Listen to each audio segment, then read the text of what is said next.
The Mandalorian and Grogu movie is looking like it's in more and more trouble. Star Wars could have a box office bummer to start the summer, and Disney is saying, boy, do we have a blunder here? But what if I told you that in a recent interview, Jon Favreau may have taken the cake by admitting he has no idea why they made the thing?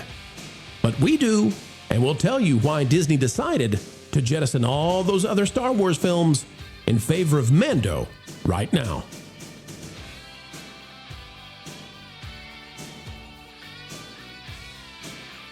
What a day, what a great day, folks. It's a joy to be alive, and it's a joy to spend time together as we endeavor, of course, to explain entertainment. Keeping you ahead of the culture curve is what we do with a zeal that even the Holly Weirds can feel. As we dive in, click that like button, and we'll tell you what the latest is on Mando and Jon Favreau, who says he has no idea why they made this thing.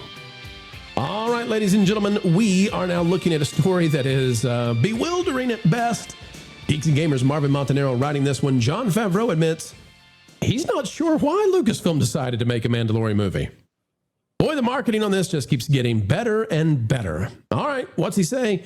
After years of Lucasfilm announcing and shelving Star Wars theatrical projects, boy, that's real, 7 years of this, the movie that finally made it to the finish line was not a Rey film.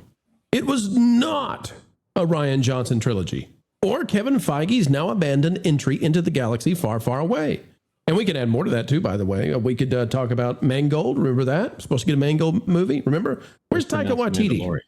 Yeah. Instead, wait. What about D&D from the failed Game of Thrones? Those guys were supposed to do a trilogy. True that. What was it? Never. Don't let them touch another film ever again. Oh, okay. Instead, Disney chose The Mandalorian and Grogu as the franchise's return to theaters. Why?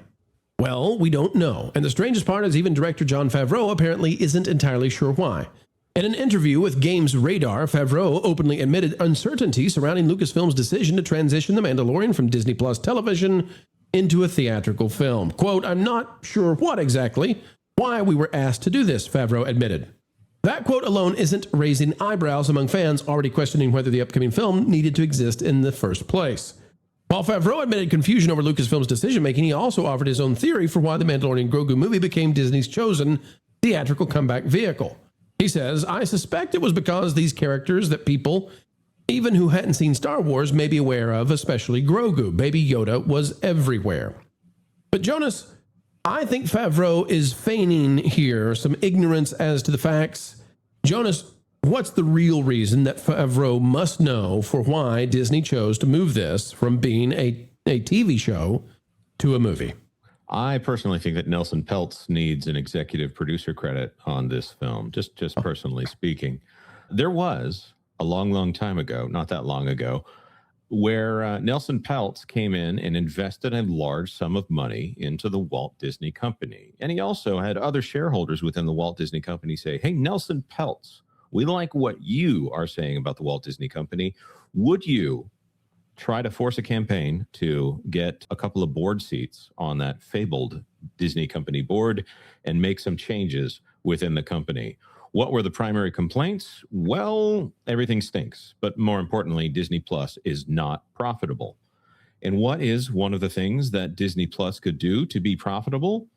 Stop putting expenses on the Disney Plus books. People are paying attention to how much money the Disney Plus coffers have in them, and it loses money continuously in the dozen billion dollars range. It was the entire focus of the company. Just for reference, films like Andor were costing in total $750 million, getting near $1 billion if they didn't market it at all. You know, they probably did. So these are the kind of things that are costing the Disney company more than $1 billion when you take up the entire slate here. And Disney Plus was making 42 million shy of profitability, or 100 million above. You know, when you've got things that cost $1 billion and you are trying to show a sliver of profit on Disney Plus, what's the best way to stop spending money you're never going to get back? It's to hide it. So they hide it in theatrical, where they never have to report on how much money they lost with their colossal box office bombs. How much money did Fantastic Four make? Well, we think it was a bomb, but Disney would never admit to that. How much money did Snow White make? Well, they might say in a quarterly report that it was kind of weak in ticket sales compared to our massive successes. So if they take the cost of The Mandalorian season 4 and say, oh, this is actually a movie, they get to save face and say that, oh, this was so good. We need to make this into a film. It was such a great story. But consequently, it also gets them to hide the ball so that they don't have to answer to the shareholders who they should answer to, honestly. They don't have to say why this thing didn't make the money that they spent on it back to the company. And all of that is true. And that's why I want to go to you, Jonas. You know the history of this. They wanted to get this off of the Disney Plus ledger so they could prove streaming's profitable, and making The Mandalorian cost a lot of money, so they need to move it to theatrical. The other aspect of this that I think we have not done a good enough job of reiterating is that maybe my memory is fuzzy here, but you all tell me, wasn't it the case that the Rey movie was supposed to be coming out? Like, we're way past that now. But the Rey movie was supposed to come out, and when the Rey movie fell totally to pieces, they had to rush to find what can we get on the big screen from Star Wars. And the answer was, well, we've got a season 4 of The Mandalorian. What if we just turn that into a movie script and go as fast as we can? And that was the answer to try, because they didn't have anything once the Rey movie fell apart. Is that right as well?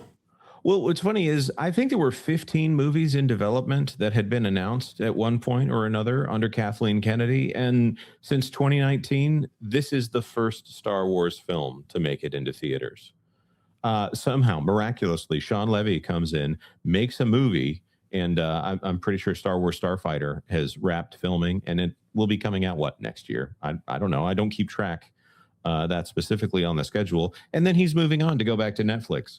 So whatever they're doing in-house at Lucasfilm, it takes forever and costs a ton of money and doesn't, well, what are we at? Between the last 10 years, 7 years, let's see, 1 divided by 7, how many movies per year is that for this studio? Well, we had Star Wars fatigue, Jonas, okay? Oh, we had Star Wars fatigue. We were running out of money because we were going to see The Last Jedi over and over and over again. The other thing that has stopped all of this, of course, is, and Culture Carol, please hop in on this, Ahsoka was poorly received. The High Republic, it's not just the Acolyte, it's the entire High Republic that collapsed. There was a whole, that was novels and stories and cartoons and everything was planned. That all fell apart, and they ran out of anything they could use. So Starfighter is its own thing because there's nothing left that's working. They would love to have an Ahsoka movie. They would love to have a High Republic movie. They can't do any of that. And that's ultimately what led to Kathleen Kennedy having to leave, I believe. If I speak from my own bias, the spirit of Star Wars has been dead for a hot minute. And every time somebody tries to bring back the spirit of Star Wars in a way that's actually well received and people respond to it, then they go in and gut it and try and hijack it for whatever it is that they, political messaging or agenda or whatever, they start shoving that through. It kind of reminds me every time there's a really good season on Netflix and everybody really likes it. And then after that, I won't watch anymore because I know that the whoever's we want to call them, activists, will get into the writing room and start trying to use that to platform things that they want people to talk about.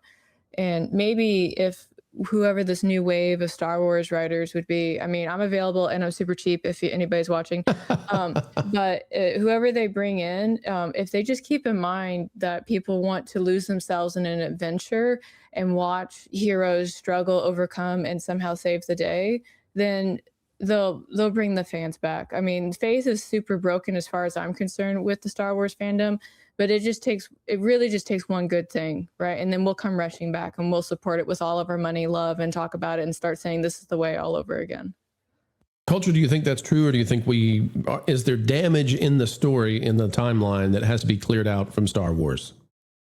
I think that's what they're trying to do. I think they're trying to retcon a bunch of stuff, which is good. They really need to. The 3 films didn't get quite the reception that they got. The only thing that really had positive reaction, and please correct me if I'm wrong, Carol, is Rogue One. I think that was the most widely accepted thing. Yeah. Otherwise, everything else was kind of half booted. I'm using proper terms to not get us in trouble, but well, Rogue One was fantastic because it followed the Star Wars theme. It had all the characters, the universe, the Imperial, like everything that was Star Wars was in that film, right? And nothing from the outside world was injected into it, and that's part of why people loved it. And even though all Star Wars fans knew how the film was going to end, we still watched it anyway. Yeah, and I look at, unfortunately, I look at the history of Kathleen Kennedy there, and we know for a fact that she had 5 directors removed from projects that were in active development, not just that had projects announced, which the Taika Waititi and other people have had projects announced that are never going to be made. But, Lord and Miller would be the most notorious ones because they were so wildly successful in Project Hail Mary. So, right. Have Lord Miller had a bad film yet?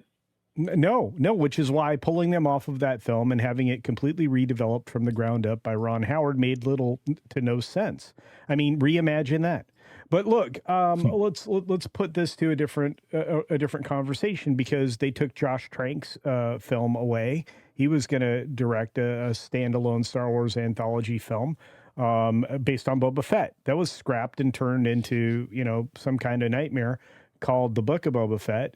That was completely different than what we were going to get originally. We were going to get a more rugged, kind of a George-focused underworld story in that original Fett film. Then you had Gareth Edwards, who they pushed to the sideline for Tony Gilroy, even though he'd already basically produced all of Rogue One. Tony Gilroy came in and did extensive reshoots and overhauled that film.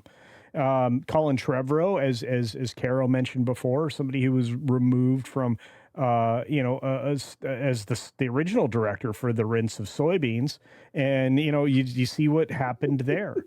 So you're looking at 4 or 5, depending upon how you want to count, people that were removed in either finished products or in development, like deep in development projects that were ready to shoot, and that's just again. That's those projects, not even the ones that were announced and will never be made. And again, right. I do think that's correct that we did avoid a lot of stray bullets when Little Head and Big Head over there at Game of Thrones did not get their trilogy put together. I'll just point out that they went from Lucasfilm being a boutique studio that made a film every now and then. They went from being a Star Wars workshop to being a Star Wars factory.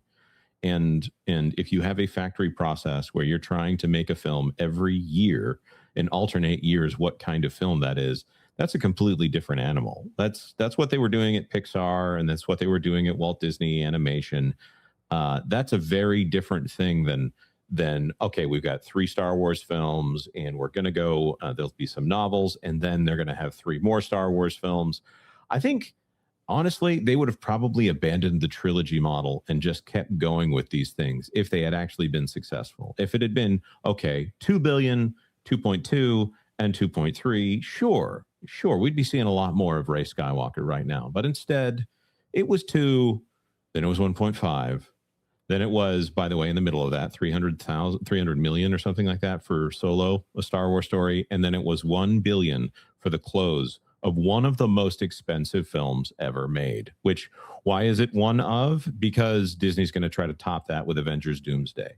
So you have taken something that was the singular vision of one person. He had a lot of help. He had an army. He had a civilization helping him on Star Wars. And now it is something made by committee. And Star Wars by committee is yikes. So here's the list. This is probably incomplete, but for folks who wonder, what should Jon Favreau say? Well, he can't say this. He can't say the real reason that Mando is a movie is because everything else was canceled and we had to make something, right? And we had a season 4 we could convert. So what has been canceled under Disney? Or Ewoks 3 is not under Disney, as far as I know. The Hunt for Ben Solo, canceled. Scandal of Blood, I don't remember which one that one was. First Jedi was the James Mangold one. Untitled Boba Fett film, untitled Droids film, untitled Jabba the Hutt film, untitled Star Wars film that was supposed to come out December 2026, untitled Star Wars film by J.D. Dillard, untitled Star Wars film by Kevin Feige, untitled Star Wars film Tatooine, Untitled Star Wars film series. By the way, I don't know where Taika Waititi is in this one. Untitled Star Wars trilogy by Rian Johnson. Untitled Wookiee film. And we can keep going. The Rey movie also on here. This is like in the last 6 years. That many canceled films. It's crazy. But folks, that's why it's hazy for Jon Favreau as he tries to answer, why'd you make this movie? And he can't just say, because they didn't have anything else. You know, we really hope that you felt this video was satisfactual. We know we had an actual good time participating and communicating with each and every one of you out there listening. It is a great honor. It is a great pleasure, even a responsibility to do this on a daily basis. You give us the dream job we love doing, and for that we can never say thank you enough. There's only one small favor we ask beyond what has already been done, and that is, folks, consider it. That is clicking the like button. Share, subscribe, click it, stick it to those pesky algorithms. It's the notification bell, and drop a comment right on down below. Let us know your thoughts, because your thoughts do indeed matter, no matter what the mainstream media would otherwise say. Folks, as we say every single time we end these videos, because we mean it, keep learning, keep growing, and keep having fun.